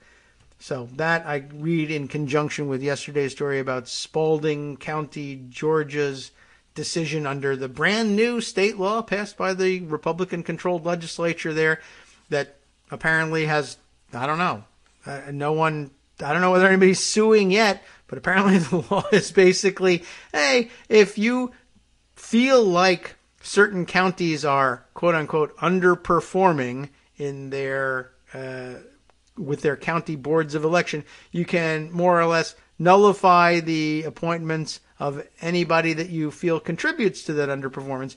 That happens to be all Democrats at that level, and simply have a purge of the personnel of the current county board of elections and convene a panel of judges from the area to have them appoint a new panel, a new board of elections that's more to their liking. And also, if you decided to use all Republican judges, well, something good might come of that if you're a Republican. So let's try it. And golly, if it didn't come out well for them. Just the sorts of things that sound unbelievable. And when you warn of them, when they, for instance, propose such legislation, people say, that's crazy. That'll never happen. That's just too stupid an interpretation to be realistic. Well, they're doing it right now. They are doing it right now. So, and every Republican in the Senate is absolutely fine with that. Mm-hmm. And Kirsten Sinema and Joe Manchin. Because like every Republican is fine with it, by extension, are also fine with it. Yeah, I mean, right, that's what it comes down to. If you had been willing to bring the voting rights bills to the floor, then, and using extraordinary measures, granted, you would have to do that in order to get it to the floor. That's the way to prevent, the idea was on a federal level to say these shenanigans going on at the state level are simply beyond the pale. They are they ought to be considered unconstitutional, even if this Supreme Court might not necessarily agree. But why don't we at least say that they violate statute for now by passing a statute that they would violate?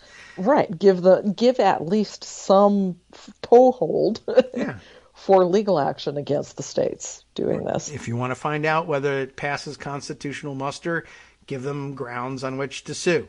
But yeah, Manchin and Sinema, more interested in the bipartisanship automatically generated by the existence of the filibuster. They keep insisting that that's true, than in protecting the rights of the, well, in this case, I guess, citizens of some other stupid state, not mine, so I don't care.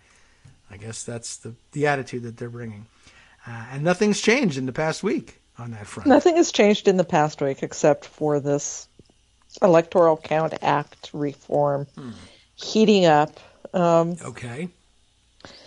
There is some interesting movement there, although I will say that having Susan Collins leading the bipartisan gang in doing so is a bit problematic, since she won't even rule out voting again for Donald Trump in 2024. Yeah, he's guilty, but I like him. It's, that might be enough of a clue for Manchin and Sinema to think, maybe she's not working in good faith here. But she's probably, that's bipartisan. Maybe she just didn't know that Donald Trump was leading the coup. Anyway. I mean, she voted to convict him, but maybe I was wrong about that. I don't know. She's just unbelievable. Yes, and you shouldn't believe her as a result. But yeah, so she's okay. So she's leading this she's the one who Mitch McConnell deputized because it's always Susan Collins that Mitch McConnell deputizes to go out and do these bipartisan gang kind of things. I guess so. When Mitch McConnell is trying to meddle and keep Democrats from doing something. Right. They won't believe it if I send Mike Lee, but they might believe it if I send Susan Collins. She's reliable for providing that. Sure. On the other hand, Democrats, 3 of them, Angus King, who is actually not a Democrat but an independent who caucuses with the Democrats, Amy Klobuchar, who is the Rules Committee chair, and Dick Durbin, who's Majority Whip and Judiciary Committee chair, have joined forces to create their own version of the electoral count reform. Okay. And are doing what they can to get at the idea of protecting actual elections and slates of electors and the election counters. Okay. Within the scope of this legislation. Nice. So they released a discussion draft of their bill today. And sort of trying to lay the foundation for, this is the minimum that we are going to accept coming out of this bipartisan gang. It was smart of them to do this, to try to preempt whatever that group's doing, because that group is, a la infrastructure bill, foot dragging. They're really just in the organizing phase, and I really don't see anything happening out of that in the near future, because of course they're not going to let anything out of that. I guess not. I mean, it's not a hard task. It's not a long act, the presidential. No.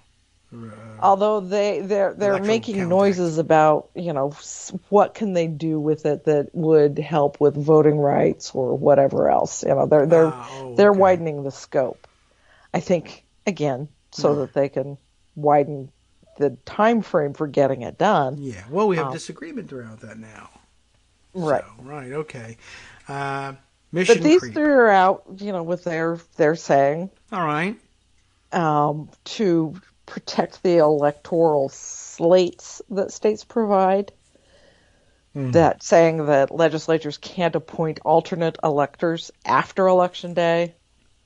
Okay. To overturn election results in the state. Make sure that there's plenty of time to finish recounts and litigation in any state. They have up until December 20th under this proposed legislation. Making sure that if there's judicial review, it would ensure that electors appointed by the state actually do reflect the popular vote. So making sure that courts are able to act if states try to delegitimize the electoral slate, rather. I'm not saying that very well. Well, let's courts get involved to make sure that the actual valid electors aren't tossed. Yeah. It just brings in judicial review to the process. Okay. Makes sure that the vice president's role on that day in counting electoral votes is purely ceremonial. So Mike Pence can't go in and overrule the Congress. Yes. Not that he could, but right. No, and he didn't give him minimal credit for saying no, he's not going to play that game at least. Sure. Yeah, a lot of people got some minimal but credit to make today. sure that just the question doesn't exist anymore, that he can't. Yeah. It's interesting too, right? Trump's reaction to this stuff yesterday, I guess, was, what do they, if they thought that that Pence could never have done it, then they wouldn't need to revise the law to make sure he can't do it, which is, I'm sure, appealing to people who, I guess, haven't read the existing law. But, I mean, to everyone else, it probably makes some sense. Like, aren't they saying that the reason that they need to pass this is that really I was because you tried to do it? Yeah. I mean, all it is there's no authority anywhere in existing law for the vice president to do what he did. It was just a matter of them saying, well, it doesn't say he can't, right? So therefore we're going to do it. Well, okay, fine. In that case, we'll add a line that says you can't. I mean, you couldn't before, because really you should have to have explicit authorization to do something that important to the constitutional functions in order for you to just jump out and do it. If you make it up, I don't know if I believe you, but just to be sure, we'll now put a line in there that says not only can you not do it, you also can't make it up. All right? Does that make you happy? and on that vein too, it really just narrows the ability for any member of Congress to raise an objection. There have to be very specific and very narrow grounds to object to an electoral slate. So no longer. So that makes it a lot harder, and they raise the threshold. So instead of just a single senator or member of the House raising the objection, it takes a third of the House and a third of the Senate to raise an objection, and it takes a supermajority in each chamber to vote for that objection, to sustain that objection. So it makes it a lot harder. But that's just the mechanics, sort of. I mean, they do what they can to try to protect state elections officials and state electors. But in the scope of this law, there's not a lot that they can do. Yeah.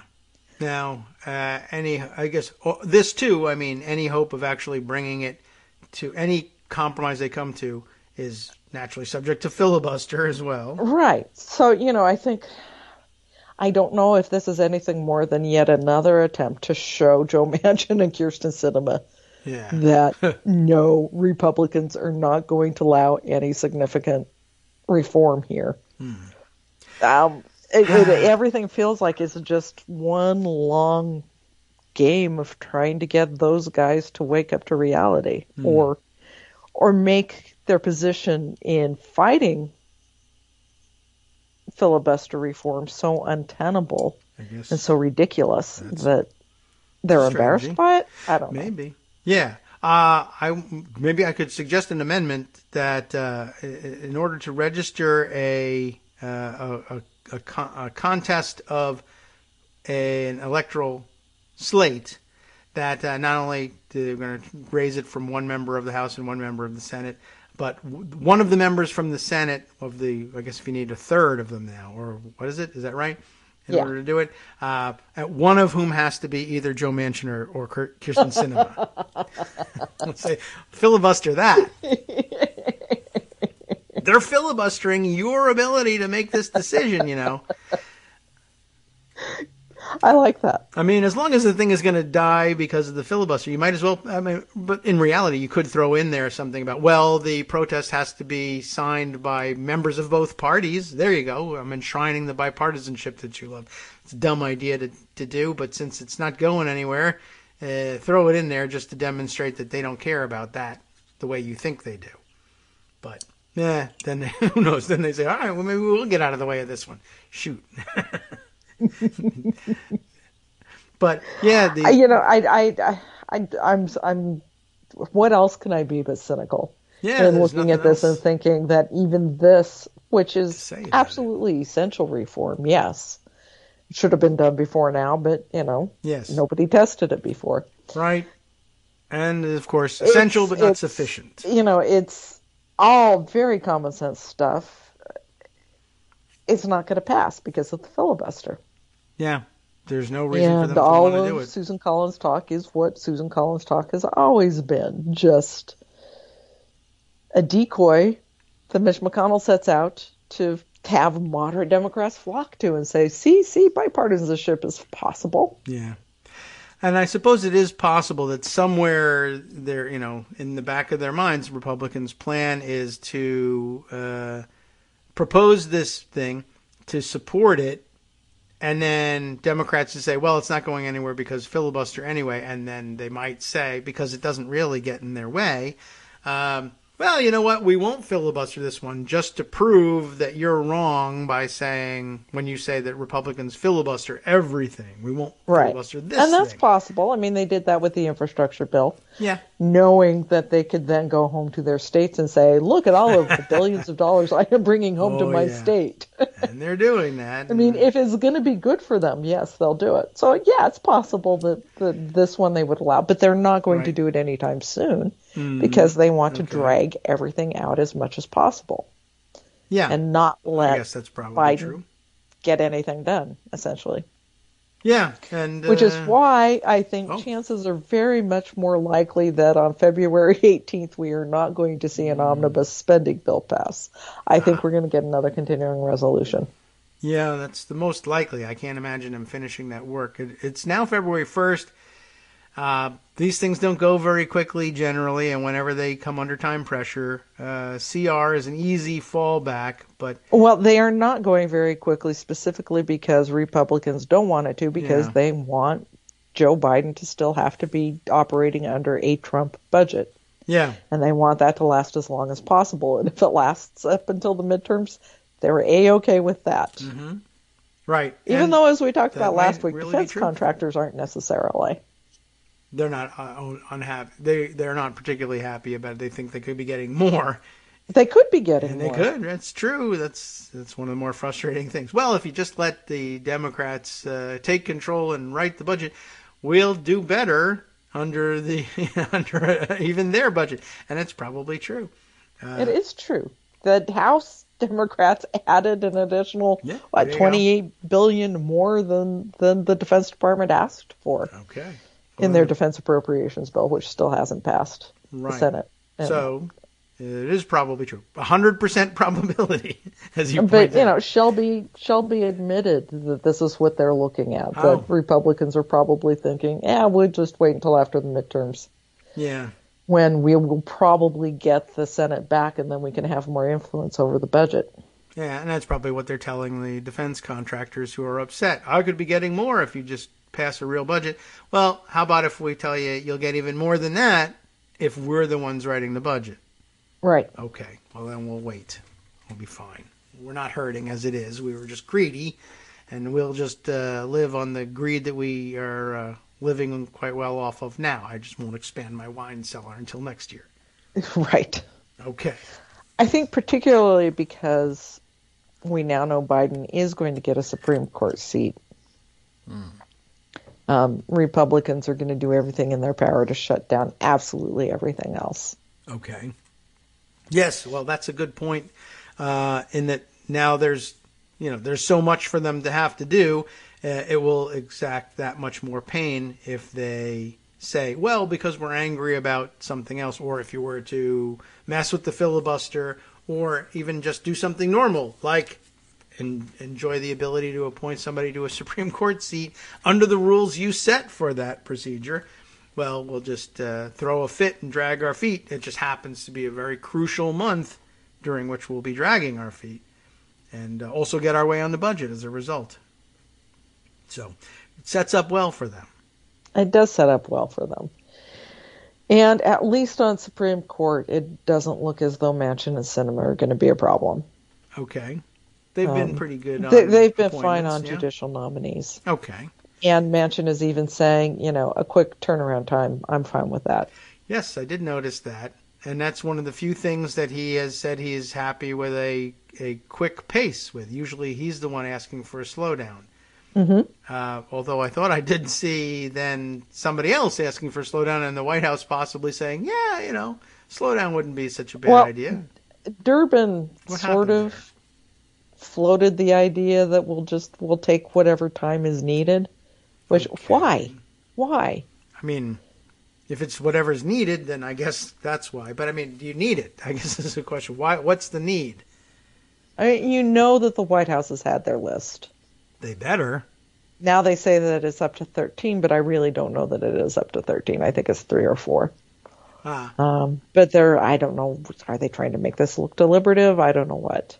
Maybe. I mean, that's clearly the knock. And, then, of course, the Republicans' racist hints or outright statements that, there can't possibly be enough qualified black women. So now we have to say there's at least 13 and probably more. So maybe it pays to, maybe they think it pays to say, well, we'll demonstrate how many of them there are. But they're not paying attention or listening or looking at your list either. So you might as well just say, there's 150, but here's 4. Yeah.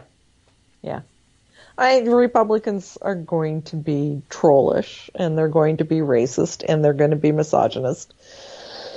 With the exception of Lindsey Graham, apparently. Wow. All the way through this. So, don't pay attention to Republicans. Just for once. Shut them out. Block them. Yeah. Don't listen to them. Don't allow them the ability to troll on this. They're begging you to do it by making comments like we saw over the weekend that, we don't know who the nominee is, but if it's going to be a black woman, we don't like it, and she's unqualified. Now, who is Right. It? Okay. Except for Lindsey Graham, who's saying, this one from South Carolina we really, really like. So, but, okay. that's like Orrin Hatch and Merrick Garland. Yeah, that's true. They're talking up Good a point. candidate. Oh, Merrick Garland, he's the one you should appoint, President Obama. We really like him. I think a lot of Republicans could vote for Merrick Garland. Sure. We saw how that ended up. Yeah, right. Not only did it not happen, but I will certainly beware of anything Lindsey Graham says. But remember also, I mean, I assume we're supposed to take it as well. Naturally, he's like less unhappy about the one from South Carolina because something. I don't know, prestige or whatever. But keep in mind, the one I won't object to is the one I have the blue slip on. Oh, yeah. I did object. What do you know? That's weird. I said I wouldn't, but I did. And I never did look up where the one judge from the Circuit Court of D.C. that they're thinking of as a leading candidate, whether are there blue slips for D.C. or does it matter if she lives in Virginia but serves in D.C.? I'm just curious, but then I never found out. But something to watch. That's a good question. If you don't know, I don't know. Okay. Well, we'll ask somebody who does know. But that would really, to me, that's actually something to think about. Well, not only was she the leading candidate as it is, it's Ketanji, do I have the right name? Brown Jackson. Jackson. Okay, Ketanji Brown Jackson. All right. I missed the last addition to the hyphenated last name. It's not hyphenated. Is it not? Oh, okay. It's not. I thought that it was. Well, there you go. Then Brown, is that middle name? I don't know. It's Jackson. I will ask her. So Ketanji Jackson. It's Judge Jackson. Okay, good. Well, good to know how to refer to her properly. I hope I get it right as Justice, so that I would never mess it up while she's on the Supreme Court. But that would be an added bonus of removing that step. If there's no blue slip, that's reason enough to start with her. Plus, also, yes, of course, if you move her from the D.C. Circuit, that means there's another opportunity to fill a seat on the D.C. Circuit, which is also good. Right. And in fact, one of these, the South Carolina judge, J. Michelle Childs, is district judge in South Carolina now, which they didn't object to. She is awaiting confirmation or awaiting her hearing for the D.C. Circuit Court of Appeals. Oh. That was supposed to happen in the next couple of weeks, that hearing, but it's been removed from the schedule just as her name has been raised as the one that James Clyburn in South Carolina wants and that these two want. Okay. So South Carolina figuring prominently here. I watch for that. It is. There are some problems with her. She's the one, most of all, who is more corporatist, more... She's done a lot of cases taking the management side versus the labor side in her work as a attorney. So. Well, maybe that's why. Yeah, maybe that's why Graham likes her so much, and not just that he could also block her later. But would now be a good time to also point out we're also not going to be listening to you on Blue Slips. Yeah. And but I guess Durbin hasn't said so. Yeah, I'm sure keeping his powder dry, but later you should say it if necessary. Yes. Okay. Well, that's all good news, and I think that I'm looking forward to this process because it's making Republicans angry and adding top-notch quality talent to the Supreme Court, and maybe even more to the D.C. Circuit Court, which will be fantastic, representative, and also just be generally good for the state of the law. So excellent. Good news. And then he needs to go and expand the fifth. Oh, yes. Why not? Yeah, you know what? That's a good test case. Expand the circuits. Oh, I'm not going to expand the Supreme Court. No? Expand the circuits. That would work. Good idea, John. Yeah. All right, Kagro. Take care. We'll catch up with you again next week. I appreciate it. Absolutely. All right. And now time to hand things over to Justice. I appreciate it, Joan. All right, so let's see what's coming up here. I haven't got my Skype open yet. It's missing from my toolbar. Oh, there it is. Okay, Justice Putnam's got plenty for you from around the country and around the world. As usual, do stay tuned. I'm sorry I couldn't tell you more about it, but he'll do it himself.